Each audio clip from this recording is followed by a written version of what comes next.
একটি কথা আমাদের সমাজে প্রচলিত আছে যে মা বাবার চেহারার দিকে যদি কেউ ভালোবাসার দৃষ্টিতে তাকায়, রহমতের দৃষ্টিতে তাকায় একবার, তাহলে আল্লাহ সুবহানাহু ওয়া তাআলা তাকে একটি কবুল হজের সওয়াব দান করেন। এ কথাটা কতটা গ্রহণযোগ্য এবং কতটা অথেন্টিক, আজ আমরা সে বিষয়ে কথা বলবো।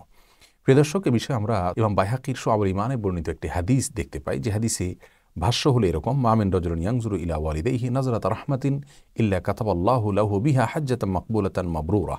অর্থাৎ কোনো ব্যক্তি যদি তার মা বাবার চেহারার দিকে রহমতের দৃষ্টিতে, ভালোবাসার দৃষ্টিতে একবার তাকায়, তো আল্লাহ তাআলা তাকে একটি কবুল, গ্রহণযোগ্য এবং পুণ্যময় হজের সওয়াব দান করবেন।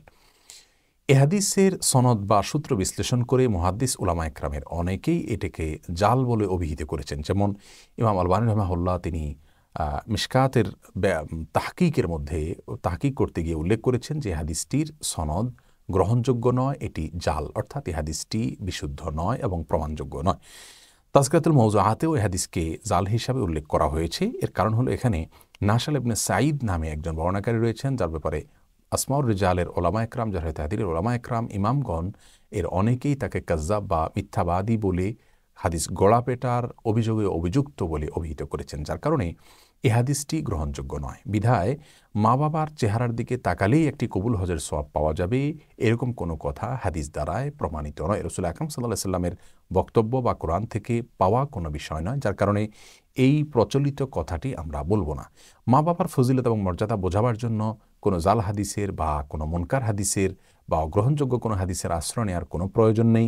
কারণ আলহামদুলিল্লাহ এই বিষয়ে প্রচুর পরিমাণে বিশুদ্ধ সূত্রে বর্ণিত হাদিস রয়েছে, এমনকি কোরআনে কারীমের আয়াত রয়েছে। আমরা জানি আল্লাহ সুবহানাহু ওয়া তাআলা কোরআনে কারীমে বলেছেন যে আনিশকুর লি ওয়ালি ওয়ালিদাইক, আল্লাহ নিজে বলেছেন যে আমার এবং তোমার মা বাবার শুকরিয়া আদায় করো, তাদের কৃতজ্ঞ হও। এবং আল্লাহ তাআলা তাঁর ইবাদত বন্দি করার পাশাপাশি মা বাবার প্রতি সদাচরণ করার নির্দেশ করেছেন কোরআনে কারীমের মধ্যে।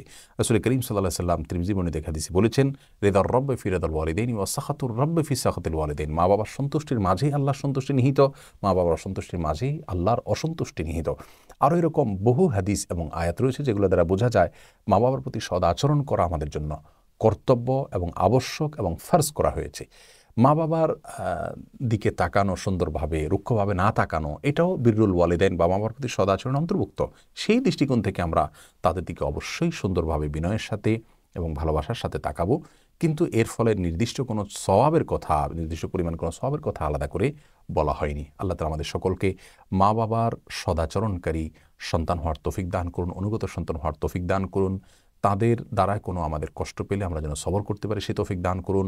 এবং এই বিষয়ে জাহাল, ভিত্তিহীন বা মুনকার বা অগ্রহণযোগ্য হাদিসের আমরা আশ্রয় নেব না, বরং মা বাবার সদাচরণ সম্পর্কে কোন হাদিসের বিশুদ্ধ বর্ণনাগুলোর মাধ্যমেই আমরা অনুপ্রাণিত হওয়ার চেষ্টা করব তাদের প্রতি অনুগত হওয়ার ক্ষেত্রে। আল্লাহ আমাদেরকে তৌফিক দান করুন। আসসালামু আলাইকুম ওয়া রাহমাতুল্লাহি ওয়া বারাকাতুহু।